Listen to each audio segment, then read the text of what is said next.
শুনতে পাচ্ছেন নিশ্চয়ই সাফা, যেখানে আছেন ভোটার উপস্থিতি এই মুহূর্তে এসে কেমন দেখছেন, যদিও আর 3 ঘন্টারও কম সময় আছে ভোট গ্রহণ নেয়ার। ওয়ালটন ফ্রিজ কিনে অনেকের মতো আপনিও হয়ে যেতে পারেন মিলেনিয়াল। সেরা পণ্যের সেরা অফার। বৃষ্টি, আমি যে কেন্দ্রে আছি এই কেন্দ্রে একজন ভোটার, আপনি দেখতে পাচ্ছেন এই ভোটার, তিনি যে অভিযোগটি করছেন যে তার ভোটটি অন্য কেউ দিয়ে ফেলেছে।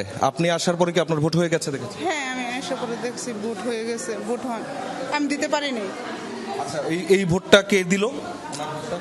এটা এজেন্টরা সাথে সবাই বলছে যে এটা ঠিক আছে, এজেন্ট বিশেষ করে এই পাশে 2 জন আর হচ্ছে এজেন্টরা বলার পর আপনারা দিতে দিয়েছেন? না না, আমি এখানে প্রশাসন ছিল, ঠিক বলেছেন, ওনার নাম, ওনার বাবার নাম, মায়ের নাম সবকিছু ঠিক বলেছেন এবং চেহারাটাই আমাদের আপত্তি ছিল। তো সবাই বলে যে আমাদের তো অনেক আগের ছবি, সেক্ষেত্রে তো মিলে না, আপনারা দিতে দেন না কেন, হ্যান তেন অনেক কিছু বলেছে। এরপরে একজন পুলিশ আসছে, বলেছে যে দিতে দেন, সবাই বলেছে এরপরে দিতে। পুলিশও বলেছে দিতে। হ্যাঁ। এখন আপনাদের 3 জনের হাতের উপর দিয়ে যে একটা জাল ভোট হয়ে গেল, এটা কি একটাই নাকি আরো বেশি? আমরা কিভাবে বুঝবো?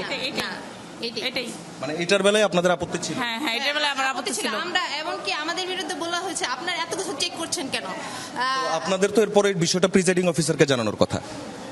আমরা বলেছি এখানে আসছে, সেখানে আবার প্রিজাইডিং কে কেন জানাবো? আর প্রিজাইডিং ওখানে ছিল, করছে বারবার এরকম করছে, এসে বলতেছে আপনারা এত চেক করেন কেন। আমি বলছি চেক না করে আমি দিব কেন? আমার কাছে সরকারি যে ডকুমেন্ট আছে তার সাথে না মিললে আমি দিব কেন? বলতেছে যে শুধু নাম্বার চেক করবেন, আপনারা কেন আইডি কার্ডের সাথে মিলাইতেছেন, এটা করতেছেন সেটা করতেছেন কেন? আপনারা নাম্বার চেক করবেন, আর আমাদের এজেন্টরা এই কথাই বলতেছে। মানে আপনাদের আর কোনো উপায় ছিল না? না, আমাদের আর কোনো উপায় ছিল না, সবাই বলার পরে আমরা দিতে বাধ্য হয়েছি।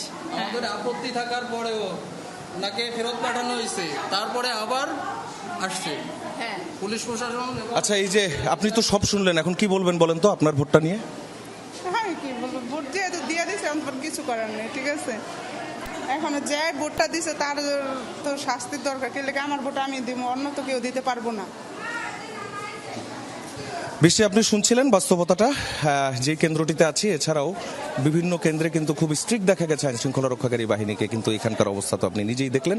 জাল ভোটের অভিযোগ, যেটি সঙ্গে সঙ্গে দেখানো হয়ে গেল এবং সবাই স্বীকারই করলেন যে তাদের কিছু করার ছিল না, নিরুপায় একটি অবস্থা। দেখছিলাম, অনেক ধন্যবাদ সাফা, দেখছিলাম।